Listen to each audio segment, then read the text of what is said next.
एक भाई का मुझे मैसेज आया, कमेंट्स में आया कि आज़ाद वीज़ा अगर इलीगल है तो क्यों लोग इतने अब तक आज़ाद वीज़े पे लोग जहाँ जा रहे हैं और वहाँ काम कर रहे हैं, और क्यों ये सऊदी गवर्नमेंट अलाउ कर रही है वीज़ा।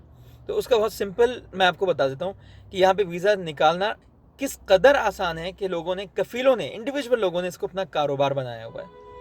उसका ये है तरीका कि अगर आपको वीज़ा चाहिए, आप अपनी एक शॉप खोलते हो, उस शॉप के ऊपर मिनिस्ट्री ऑफ लेबर जो यहाँ की वजारत अमल है वो आपको आपकी जो स्पेस है आपकी शॉप का उसके अकॉर्डिंग वीज़ा इशू करती है। फॉर एग्जांपल अगर 4x4 की शॉप है या 15 मीटर की शॉप है या शोरूम है, उसके अकॉर्डिंग आपको जो वजारत मेहनत है वो आपसे पूछती है कि आपको कौन से लेबर चाहिए, कौन सी मैन पावर चाहिए। तो उसमें ज़्यादातर वीज़ा इशू होते हैं आमिल के। आमिल होता है लेबर, फिर आप महासिब का इशू कर लेते हैं, या फिर आप जो भी आपकी जो सीआर होती है या जो भी आप काम करना चाहते हैं उसके अकॉर्डिंग वीज़ा इशू हो जाते हैं। सबसे ईजी जो है वो मुकावलात का है, कॉन्ट्रैक्टिंग का जो वीज़ा इशू हो जाता है। अब लोग क्या करते हैं, उस शॉप का किराया दिया जो 18, 20, 25 हज़ार तक किराया होता है, उस 18 हज़ार की शॉप पे गवर्नमेंट की तरफ से मिलते हैं 5 से 6 वीज़े जो स्पेस के अकॉर्डिंग है।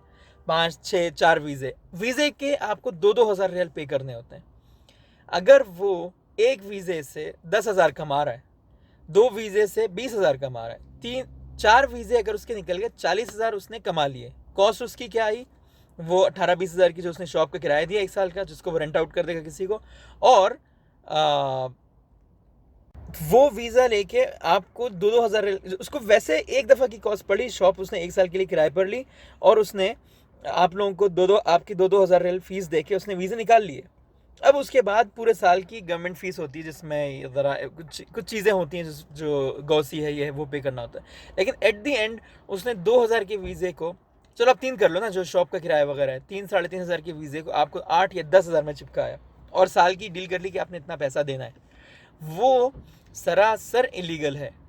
आप पहले, और वजारत अमल ने फिर इसलिए टफ कर दिया कि आप अगर कहीं और काम करते हो तो वो कानूनन जुर्म है। यहाँ तो ये बात प्रूव हो गई कि आप कफील से हटके कोई काम नहीं कर सकते, आज़ाद का कोई कॉन्सेप्ट है ही नहीं। और ये बात अब से नहीं है, 1979 से यही रूल है, कोई चेंज नहीं हुए। हाँ, ये ज़रूर हुआ है कि एक अजीर नाम का एक एग्रीमेंट हुआ है जो कफील इशू कर सकता है किसी के नाम पर, बस उसके अलावा कोई आप बाहर आज़ादाना काम नहीं कर सकते, ये सरासर इलीगल है।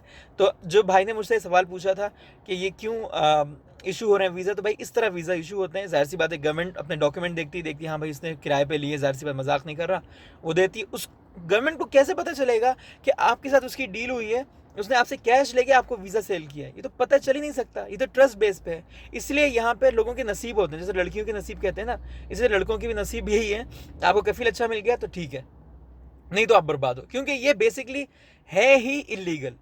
आज़ाद वीज़ा है ही इलीगल। आप ट्रस्ट बेस पे काम करते हो, जो भी करते हो, जो टावर बनाते हैं अपने मुल्क में वो भी ट्रस्ट बेस की वजह से है, जो फंसते हैं वो भी ट्रस्ट की वजह से है।